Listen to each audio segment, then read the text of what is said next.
Right, welcome back to the podcast. So we're back with another episode today, and we have a guest on. So me and Dan have been saying last few weeks we're going to get some guests on, and since Dan's been away on holiday, we've been a couple of weeks without recording anything. So today we've got a good one for you guys. We have Erin Thomson on the podcast. So welcome to the podcast, Erin. Thank you so much. And it's actually my fault there's not been an episode. I didn't want to bring that up, but yeah. Because I was supposed to be on a couple of weeks ago, but I had a little issue with my car, so I couldn't get on the podcast on the day that we originally planned. So I'm glad that we've managed to finally get it organized. But just before we got on the call, you were saying how about my speaker. You've got a microphone. I have a mic, and I feel so professional with this mic. That's so cool. I wish I told this. So this is going to go out as an audio, but at some point we might make a YouTube channel with all these episodes. So that's why like nobody can actually see our mics when they listen to this. But for those listening to this, just to give you a visual right now, I'm sitting here holding a mic, and Erin has got a really, really fancy multicolored mic with a spit guard on it.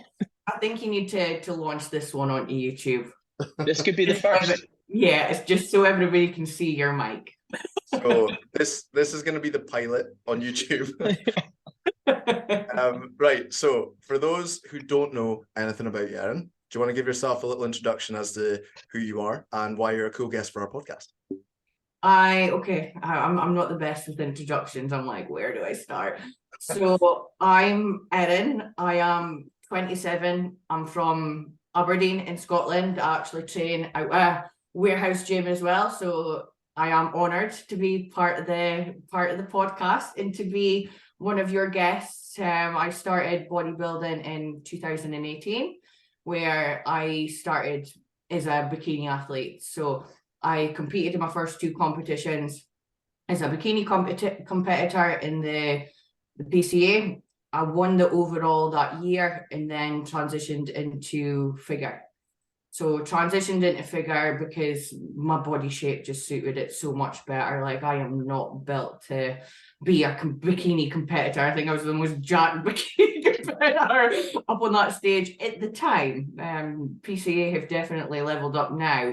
But transitioned into figure, did one show in the UK in 2019 to get my regional qualifier to compete in a pro to try and get my pro card, and then I competed in Italy that year and won my pro card. So although I still feel like I'm kind of like a newbie in terms of like competitors, because like competitions, because I've not done that much shows in the grand scheme of things. Like I took a year out after I won my pro card to gain muscle, and then I competed in two shows in 2020 in the Bahamas and also in Orlando, and that was my first season as a professional. And then took another year out, and I'm now back in prep now to see how I get on against the big girls in Europe, which is exciting.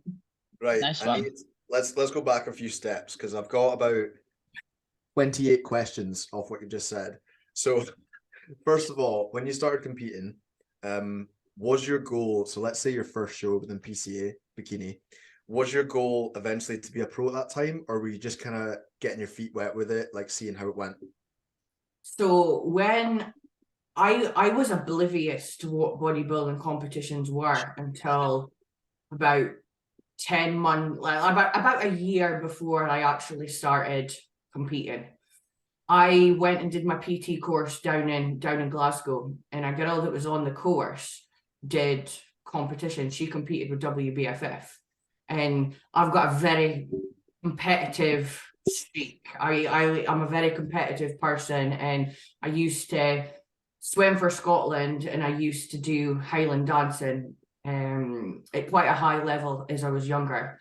So when she mentioned that there was bodybuilding competitions, I was like, whoa, I'm intrigued to see what this is about. So I entered my first show going completely into the unknown. I had never done a competition. I'd never been to a show before. I didn't know what to expect, but it was that first prep that I found my passion for bodybuilding and realized that this is what I was destined to do. Like, I realized how much I loved it. So I started educating myself on it, started like being so involved within the industry that after that show and starting to understand the different federations, it was after that show I was like, I want to win my IFBB pro card. So it was then I went on to do the British, and at that time they wasn't giving out pro cards, they wasn't giving out any sort of status, there wasn't any money or anything. So I had won the overall at the British finals and got absolutely nothing for it. I was like, this is now the time that I need to move on, even though like I still felt very new. I was like, I need to move on because I've ticked that box here and ticked that box there, and I don't fit into IFBB bikini. So it was a case of going back to the drawing board and like starting essentially from the beginning again to fit into my class. But even then, it's because I was completely oblivious at the start. At the time it was the girl that I met at where I was doing my PT. That is the girl that was coaching me, because I didn't know anything at the time. So yeah, there's one thing that I recommend is to anybody that is wanting to potentially compete, make sure they put a lot of time into actually educating yourself before you do go into the process. Yeah, that's solid advice. I've said that a few times in the podcast that, like, I haven't had the trajectory you've had in bodybuilding, Erin, but I did start competing a while ago. And the first time I went into competing for my first show, I had no idea what went into it. And I was so oblivious to how hard it was going to be. I had no idea about post-show. I never had a coach. I did everything myself. And it was just so much more difficult for me than it probably could have been if I had good guidance or if I knew more myself. So yeah, I think it's much more normal now to get a coach and to do your first show under the guidance of a coach. And I think a lot of people do that now. Whereas when I first started, like, having a coach was quite rare. Not a lot of people had coaches. But that's the reason as to why you're such an incredible coach as well, because you was forced to be in that environment where you had to learn everything yourself at the very start, because you didn't have that guidance there. So it pushes you to be better from a knowledge perspective that way, because I was the exact same from that front. Thank you. Another thing I have to pick up on that we kind of just glided over is the fact that you said you swam for Scotland. I didn't know that about you, Erin. Yeah, did not know that either. So I think that's why I find a bodybuilding prep quite chill. Like, I did doing cardio in the morning, getting steps in and everything, being regimented with food. It doesn't faze me, because that's how I've been brought up my whole life. Like, I started swimming at the age of like 5, and I swam up until I think I was like 14. The only reason I stopped swimming was because I had a skiing accident where I broke my collarbone and snapped my ACL. And I was in a cast for like a year, and there was no way that I was going to be able to get to the level that I was competing at with the amount of time that I had taken out of training. And because I was training like twice a day, nearly every single day from like the age of 10. So it kind of was probably the reason as to why I'm so like laser focused and managed to get everything done, because I'm never known anything else. Yeah, no, I didn't know that about it. That's really interesting, actually. And like, it's funny, I'm just thinking as you're saying that, Erin, Dan, do you remember Mitch Jarvis when he came on? And he has pretty much the exact same story. He was a gymnastics in the GB team, and then he tore his ACL, hurt his shoulder. I think he's the exact same 2 injuries as you've had, Erin. And then and then he went on to become British champion bodybuilder. So like, that's a really cool story. I think bodybuilding training is natural to get into when you're rehabbing for an injury sometimes. Yeah. So that was like his story. So for you, obviously, it's gone a slightly different route, but the end goal ended up being the same.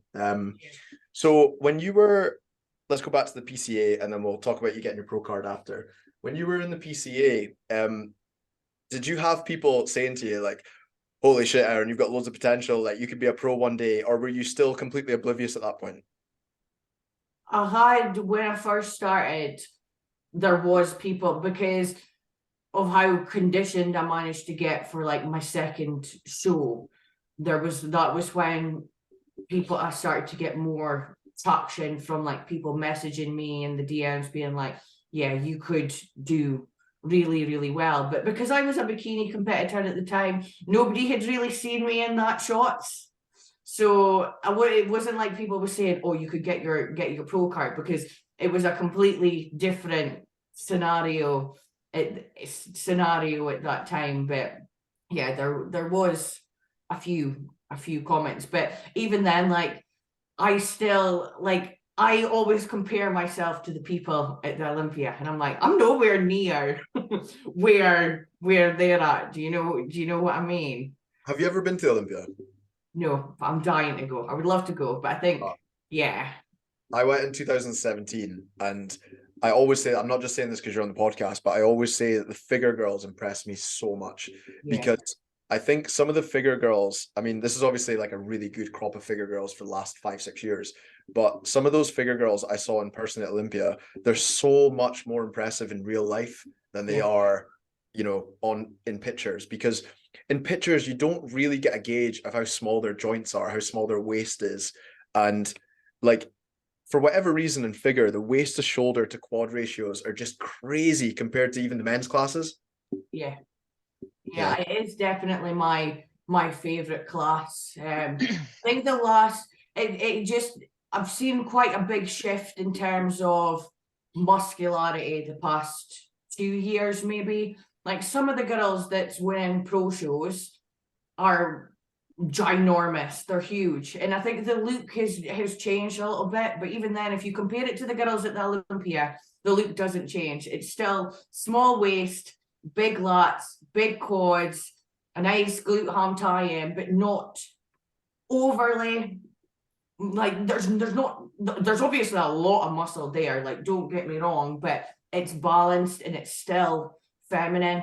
And that's my ethos, and always will be my ethos, is I am not willing to push drugs that some people are willing to push to get that qualification. I'll take my time as long as I stay feminine, keep my waist nice and tight, and just build on the areas that I need to build without actually pushing myself too far into like that super physiological range where you're getting all these negative side effects that do coincide with taking anabolics. Yeah, and like, without sounding like a dick, you can see girls who have pushed the process. It can sometimes be quite visual. Another thing I was going to bring you back to is winning your pro card. So we haven't even talked about that yet. So just talk us through winning your pro card and the process and the prep and all that stuff. Also, I want you to add in as well, like, when was the penny drop moment for you that you thought like, okay, I can take this to a really high level? Like, when was that? Is there a moment in your head that you can think of to go, shit, I could actually do really well in this, so let's give it a go? So I think that the penny drop moment was actually when I first did my first figure posing session. Okay. Because once I seen myself in that poses, I was like, oh, this actually looks okay. I was like, oh, this looks really, really good. And not being cocky or anything, but I was like, I could see the shape better. I felt more confident. I felt like my physique flowed a lot more. So I think that was the penny drop, that I was like, I need to go all in on this prep and just see where I stand basically. But the prep was actually itself was really, really good. I was not in condition for the regional show. I came second in the regional, but if I'm being honest, I'm glad that I did it that way. I'm glad that I didn't come in at 100%, because by the time I got to that pro qualifier a couple of weeks after, I was bang on. But the reason why I did Italy as opposed to doing like an amateur Olympia in the UK, it was actually a lot cheaper. Like I got flights from Edinburgh to Italy for like £40 return. It was mental. That's a steal. So I was like, yeah, I'm just going to do this, and went over. My dad was there, two of my friends was there, James was there, and it was just so special. It was so special to have like my like circle of people there with me. But the funny thing with Italy was the night before the show, that was the very, very first time that I actually managed to activate my quads in my front shot. I didn't know how to do it until the day before my show, and realized that I needed to put all the weight onto the outside of my feet. And I was like, oh, no. Erin, do you know how pissed off all the bodybuilders are going to be hearing that the night before you won a pro card, you figured out how to pose properly? It was the day before. The day before, I was like, I've got that connection now. I can feel it. I can feel my quads. So when I was up on the stage, every single time I went into my front shot, all my friends and my dad was like screaming because I managed to do it. So it was such an incredible day. But I actually got stung by a wasp the day before my show as well. I was doing a check-in and I was like trying to open, you know how like abroad they've got those like wooden boards behind the windows. I was trying to open it in the pitch black, and a wasp like stung me in my back. So I messaged my coach. He was like, "Yeah, that's good luck." So it must have been my little good luck charm. I mean, it worked, didn't it? Obviously you were fine. The wasp thing didn't actually affect you when your pro card, but like, how can that be good luck? That's like when people say a bird shitting on your head is good luck. That's bad luck. That's not good luck. He was like, "Yeah, that's good luck." So I was like, "Yeah, it's good luck. I'm winning my pro card tomorrow." So, do you still work with Callum Raystrick? Yes, still work with him now. Yes, that I think it's 4 years this year that we've been working together now. Yeah. I'm a big fan of his stuff. I think he's so knowledgeable, and I've followed him for a while. I actually remember meeting him a few years ago at Frontline Fit when he PT'd out there. Seems like a really good guy. So has he said to you, like prior to winning your pro card, was he like, "Look, Erin, I think you can go pro"? Yeah, he did. So when I sent him that shots, he was like, "Yeah, we're trying to get the pro card, trying to get that pro card this year." So he kind of did. The Carl is someone that won't blow smoke up my ass.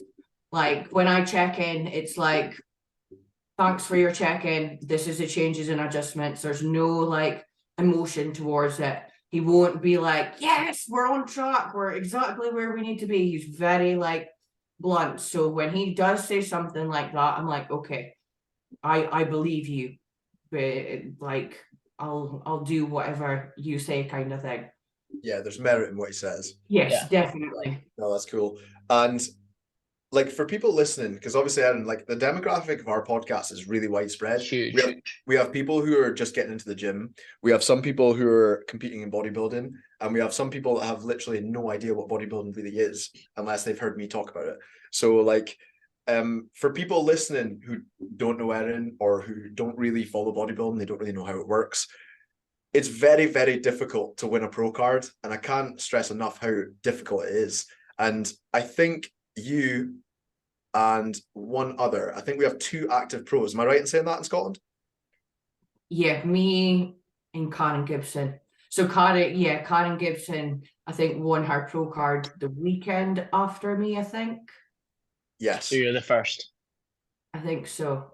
Nice. What about I forgot her name. I feel terrible. I forgot her name. She does fitness. Alex. Yeah. Alex. So there's Alex as well, right? Yes. Yeah. So Scotland has 3 IFBB pros. They're all females. I think that'll probably change this year. There'll probably be 1 or 2 guys. But it's just such a good achievement, and so difficult to do. And I feel like, you know, if you don't understand bodybuilding or you've never followed the IFBB, you don't necessarily appreciate how difficult it is to become a pro. You know, because in other sports it can be quite easy to become a pro. There's thousands of pros. In bodybuilding, it's very, very difficult. So when you got that pro card, when you were in Italy and, you know, they called out your name, new IFBB pro, like, what did you feel like? What did you think at the time? I fell to the ground, because you know, the way that he's like, and new IFBB Pro. I was visualizing that moment since the start of my prep. I was watching videos of other people. I'm actually getting goosebumps speaking about this right now.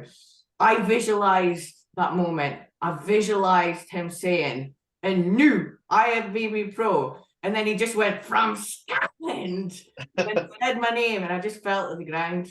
I was like, I can't believe this has just happened. I just couldn't believe, I couldn't talk. Like, it was unbelievable. But I just imagined that moment for so long in the lead up to it, because it was all I was thinking about while I was doing my cardio. Like, I am someone that when I'm in prep, and especially when I'm like 6 weeks out, I won't listen to music. I won't do anything. I'll just visualize, and I'll just think of like my routine. I'll like visualize myself like walking on stage, nailing my routine, nailing my poses. Like, that's the kind of things that I'll do in the lead up to my show when I'm doing cardio. So it was like so surreal that it had happened. What did you do your posing routine to in Italy? With IFBB, we don't do a posing routine. So we've just got an eye walk. So IFBB bikini and figure do eye walks. It's physique and bodybuilding that do routines. Right. That was one of the reasons why I didn't do figure as well with PCA, because I was like, do a routine in my first season. I would have went on and like did the Macarena or something. I would have paid to see that. That's funny. Yeah, so obviously you've won your pro card at that point, and then I think we talked about this in person. I think you said you give yourself a while off after that. So you give yourself like an extended off season to put on with some muscle. Yeah, because I was tiny. I was only, when I won my pro card, I was 46 kilos. Really? That's like one of my 46 kilos. I was tiny. That's like one of my legs. Yeah, I was just a little baby, and I just wanted to. I said, because at the show as well, it was amazing, because like there was loads of big pros there. Like Flex Lewis was there. Like, he spoke to me for ages after I came off stage, and I just remember him just saying, he was like, "Don't rush to do your pro show. Enjoy this moment. You only ever turn pro once, so just enjoy this time before you're at the bottom of the sea." We didn't say sea. I can't remember what he said, but it was like the bottom of the ocean or something. He was like, just enjoy this moment. That's the thing. It's like when I heard I think it was Kuba and James Hollinshead talk about this a while ago, that when you turn pro, like, people think that when you're a great amateur, you become a great pro, but basically great amateur, and then you go into the bottom of the pros, and then you have to work your way up the pros. So like, that's a process in itself, isn't it? Yeah, definitely. And they're like, with my class as well, there's no height divisions. Like, I'm up against mammoths. Like, when I did my debut, mammoths, there was like, and she was like 20 kilos heavier than me on stage, and I'm like,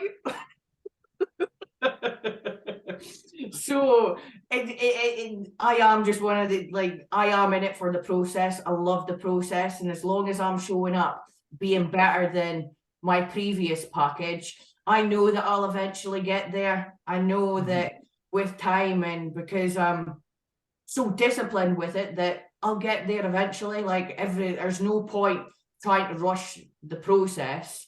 And I'm not someone that just gets on stage every single year just for the sake of it. Like, the off season's the most important part that a lot, females especially, do neglect because of like Instagram and like that kind of thing. The limelight's taken off. Like, it's the off season where the work's done. Yeah, absolutely. I think when you go down. Sorry, so one thing I was going to ask is, so it's good hearing about your journey and how you got started and all, and where you are now. and hearing that you love the process. I think, you know, one thing I take away from Matt all the time is that you got to enjoy it. You got to enjoy what you're doing. So I think other than that, you know, you said you were from Aberdeen, but you're actually from Fraserburgh, aren't you? Yes. Which not many people will know where that is, but it's a little town up in the northeast. I'm from Turriff, from Fyvie, so not that far away. Yeah. How has it been a struggle for you being from the northeast, being a woman in the sport, and yeah, what are some of the things you kind of had to like sacrifice in terms of like relationships and social life? I think people would really love to hear like what you've all the skin that you've had to put in the game, really. Yeah. So going right back to when I first started, so before I got into bodybuilding, I was a little bit lost with where I was going. I had no idea where I was going. I was living weekend to weekend. I was going out drinking every weekend. I was working for my dad at the time doing mechanical engineering. And then I went away.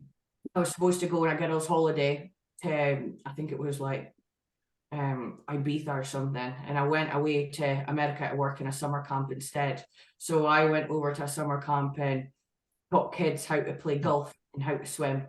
And that's when I realized that I loved helping people. I loved seeing people succeed. I realized that I was like a people person. So that's when I was like thinking about careers, and I was like, right, I need to do something that's going to combine my passions with helping people. And I was like, boom, PT, I'll become a PT.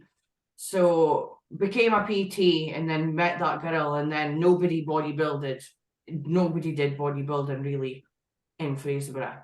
Like, I think I was the first person to, well, not the first person, because obviously there was people to compete maybe years and years before me, but I was I was the only person at that time. And I lost 99% of my friends from training. But if I'm being honest, I put myself in that position. I was like, I need to do this for me. I need to do this for me. My mum was a little bit like on the edge about it, because again, she didn't know anything about it. She didn't know what it was about. My dad was very, very supportive of it. I think because he's like a business owner, he kind of like knew that it would kind of lead to more line, if that makes sense. And then my mum came round to it after my first competition, which was good, but it was difficult. It was really, really, really hard. But at the time I was training at the Maximum Fitness, if you know what Maximum Fitness is. It's called the Fitness Clan now, but it was called Maximum Fitness, and the guy that owned that gym was like a big bodybuilder.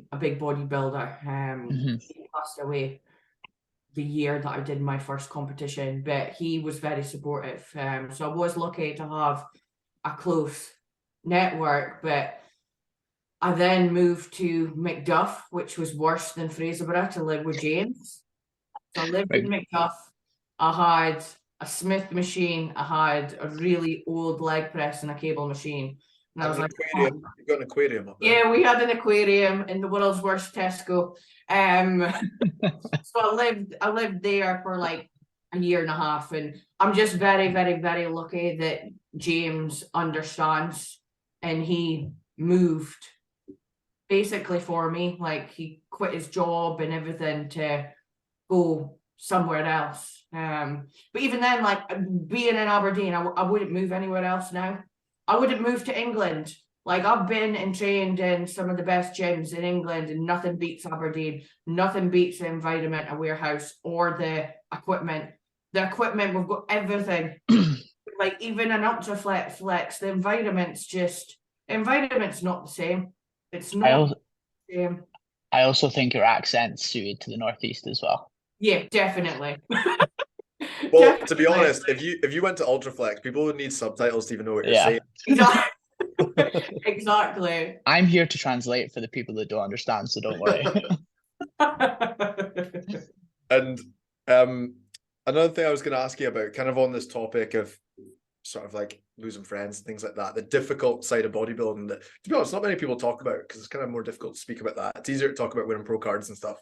Yeah. One thing I was going to ask you about is, what do you think about the stigma of female bodybuilding within normal society, and have you experienced a lot of negative comments about being a girl with a lot of muscle?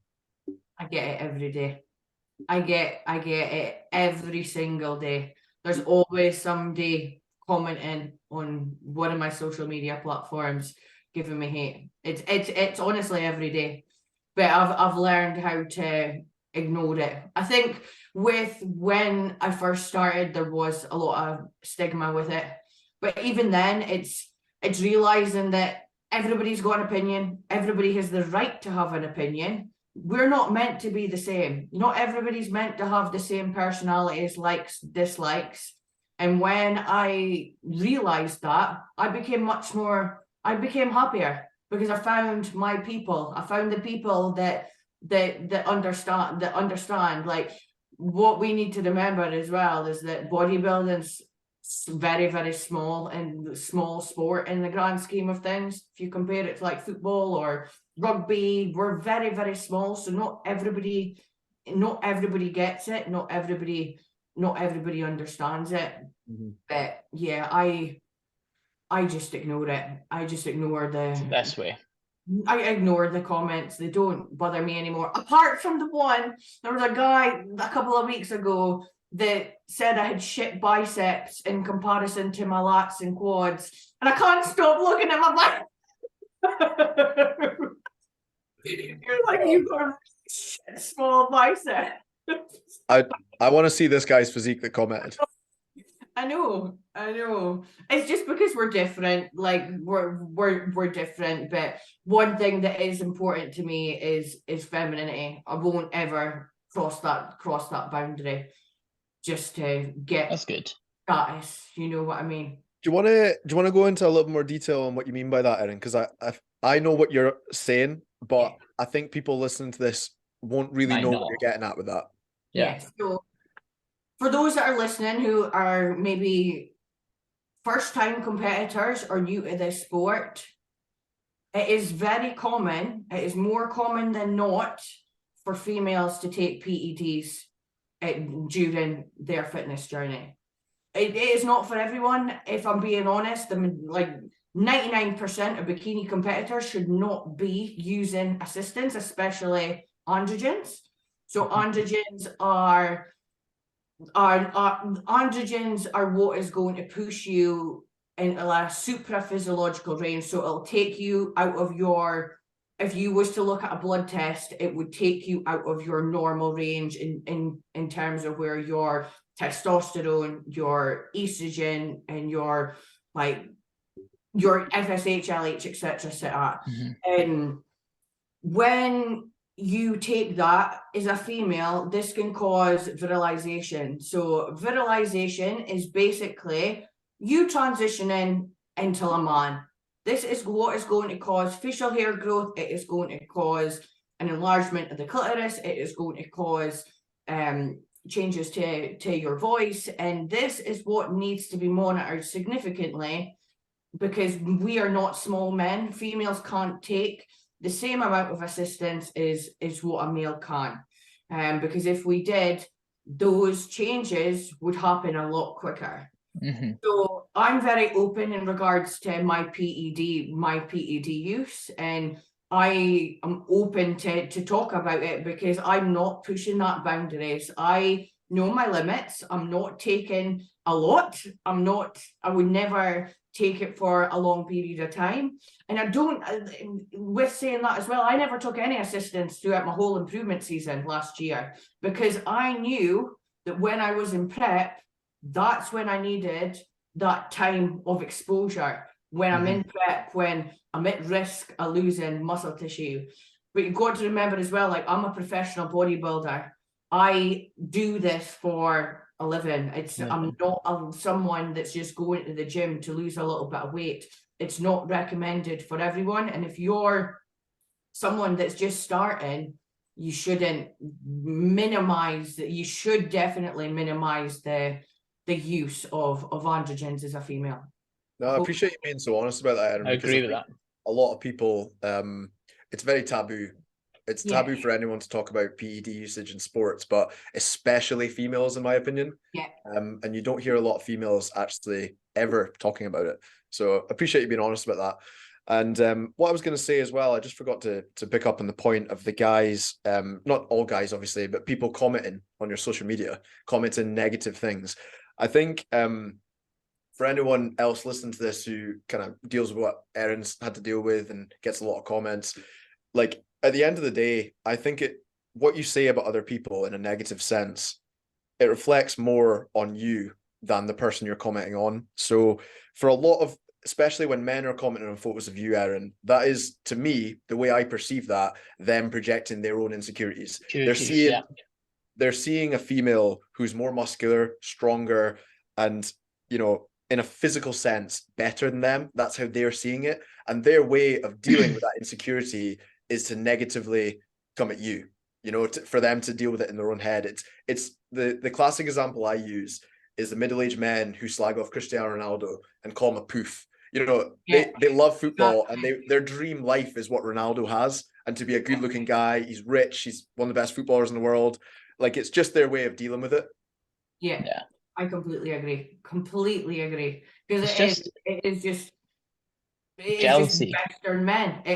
Majority is just Western men. And what do they look like? The majority of them are overweight. And that's just the way it is. So that's what I always remember as well.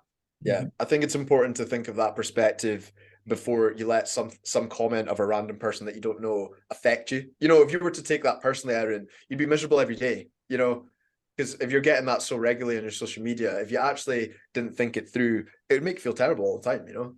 So I think once you realize that, it must help. Yeah, oh, definitely. Because I think the reason I bring it up again is because I think a lot of female bodybuilders deal with that. Do you not think? Oh, a bit more than men. I think every single female at some point will get hate, 100%, because we look different from the norm. What is normal? Like, everybody's got their own definition of what normal is. It is just going to be about just disconnecting and not focusing on the negative comments. I am in a position where I don't really look through comments too much anymore because I know that they are going to be there. So I'm just like, I'm not interested. I'll just post and leave it. Do your thing. That's all. So we're now at present time. You've won your pro card and everything. Off seasons went well. What's the plan for you now? What's next? So I am 9 weeks out this week. I'm 9 weeks out from my first competition of the season. So I'm competing in Spain for my first show, and then I'll be competing in Portugal a couple of weeks after. I think because I'm still very new into the pro league as well, I'm not sure. I don't know what my expectations are. I don't have expectations because the shows that I did for the shows that I did my pro debut, like I did the Puerto Rico pro that was in the Bahamas because of COVID, and I did Orlando Pro. Those are two of the biggest pro shows in the world. They're huge shows. So I was up against, like, I think there was like 6 Olympians at Orlando. So I don't know what my expectations are. I got top 12 in the Puerto Rico Pro, so I'm hoping for a top 10, hopefully. Yeah, sometimes, I mean, I've watched a couple of Orlando pros over the years, and they're always stacked lineups in that one. Sometimes with open bodybuilding and 212, you get quite small categories of guys in those shows, but it seems to be in figure, there's always tons of girls show up. Yeah, there was over 30. There was over 30 at that show. Why is that? No, I've no idea. But I've never competed in Europe either. But the thing with Europe is those are where the big girls are. Though the Europe, I keep saying mammoths. I shouldn't. Mammoths, but I'm just meaning, like, it's inspirational. Don't get me wrong, but they are big girls. They are big girls, but I find in Europe, the look changes quite a lot. Like, not when you see the top six, the look changes massively. Whereas if you look at like the American pro shows, that top five, it's very minute details between them. They've all got very similar shape, structure, but with Europe, it is mixed. So I'm unsure. Is the Spanish show the one that's in Alicante? Yes. Yes, that always looks like a good show. I've seen that a couple of times, and like the lights and everything just looks like a real proper bodybuilding show, that one. Yeah, I'm excited for it, but I'm more excited for Portugal because Portugal has got one of the best pro shows because you come out of the ground. So Portugal's got a revolving stage. That's the one. I was thinking, is that Portugal? You come up and then there's smoke and then you're just in a pose and then the stage spins. Yeah. It's like your first look. And I'm like, oh my goodness, it's going to be amazing.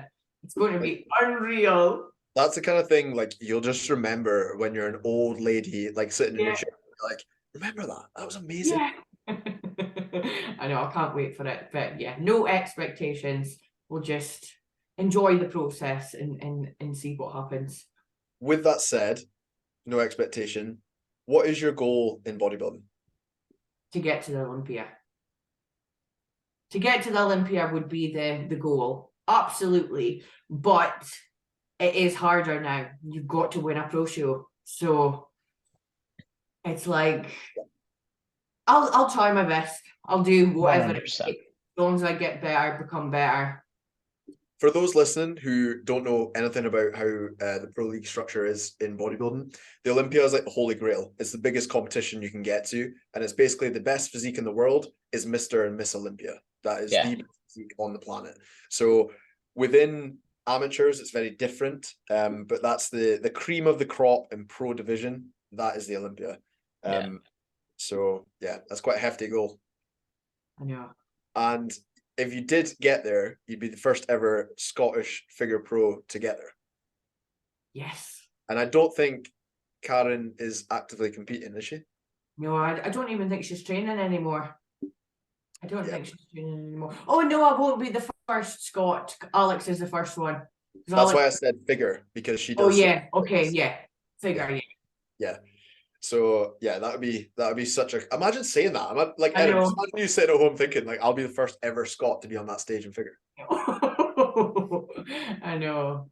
But we'll see. We'll just keep going. We'll see where. Keep going. It takes us.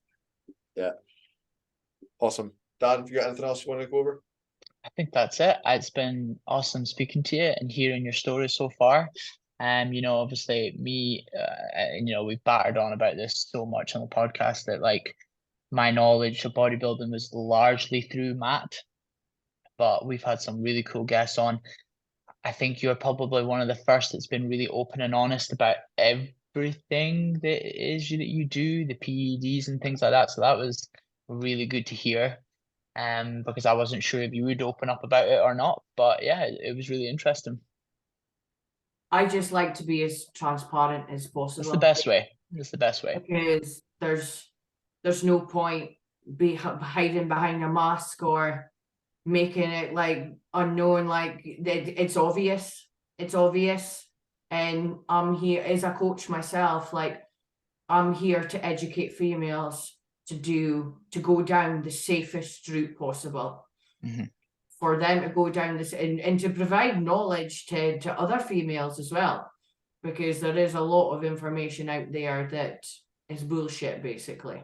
Yeah, I'd agree with that. It's quite frustrating actually, because I think it's very, very difficult. If you know absolutely nothing, it's more difficult now, in my opinion, than ever to know what's right and wrong, because there's so many conflicting opinions. And there's a lot of people who play the Instagram game of looking great. They market themselves very cleverly, but they actually know absolutely nothing about what they're talking about. And it's really frustrating because, even I've had conversations with people and they're like, oh, such and such said this. And I'm like, why are you listening to that? Like, they don't know what they're talking about, Yeah. So, and when it comes to like what you've spoke about viralization and like female PED use, like if you get this wrong, you know, if a young girl just takes up PED usage and wants to become a bodybuilder, if she gets this wrong, she can have long-lasting effects on her Problems. health that she wasn't aware of when she first went down that route. Yeah. So Some of them are reversible as well. yeah. Yeah. So I think it's an important thing to know about if you're going to go down that route. So, you know, if anyone's listening to this and they are considering going down that route, make sure you know what you're doing before you start it, and make sure you're either getting coached by someone who knows their stuff, or you're seeking advice from someone who's actually been there and done it. Because otherwise you're kind of just, you know, you're taking a risk basically. Yeah. Playing a dangerous game. So we don't like to batter on too long, Erin, and we'll, hopefully everyone's continued listening to this point, because it has been pretty interesting listening to what you had to say, and I hope the listeners think the same thing. We can't thank you enough for your time. Really appreciate you coming on. And I would love to and I would love to have you back on down the line once you've competed again. Yes, definitely. It was really, really good. Yeah. And I've not been on a podcast in a while. Yeah. And before we go, for anyone who wants to follow your stuff that isn't already following you, do you want to give yourself a little plug? So my Instagram is erin.t.ifbbpro, and I've got a podcast as well, Take Up Your Space podcast, that is launching on Sunday. Oof. Nice. The timing of that. It's more from a mindset perspective, helping females to not give a shit about what other people think of them. So speaking about that we was talking about with like body image, etc., it's going to be targeted around that. And are you doing that yourself, or you got someone else doing it with you? I'm just doing it myself, yeah. Fair. Cool. Oh, well, so you can check that out if you're interested to hear what Erin has to say on those subjects. But yeah, thanks again, Erin. We'll finish up there for another episode of 2 Pints of Water and a Packet Away.